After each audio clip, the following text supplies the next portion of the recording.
ഇല്ല, 4-5 പ്രാവശ്യമായി. ആ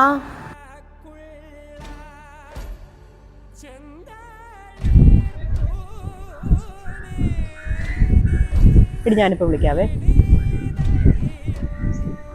എന്താ തന്നോട് എന്നാ ചോദിച്ചത്? എന്താന്ന് മനസ്സിലായില്ല. കുറെ നേരമല്ലേ തന്റെ നെഞ്ചത്തോട്ട് തന്നെ നോക്കിയിരിക്കുന്നു. വല്ല അസുഖം ഉണ്ടെങ്കിലേ പോയി വീട്ടിൽ ഇരിക്കണം. എന്താണ് തോന്നിച്ചിരിക്കുന്നേ? ഞാനൊന്ന് പോലീസിനെ വിളിച്ചോണ്ടല്ലേ അവരൊന്ന് തൂക്കിയെടുത്താൽ കൊണ്ടുപോകും തന്നെ. പിന്നെ തന്റെ ഈ ചിരിയൊന്നും ഉണ്ടാവത്തില്ല. അത് നടക്കുമെന്ന് തോന്നുന്നില്ല മോളെ. കാണണോടോ തനിക്ക്?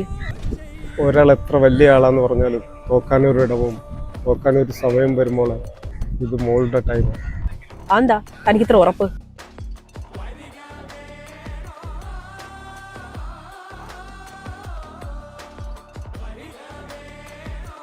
കാരണം ഞാനൊരു ബ്ലൈൻഡാണ്.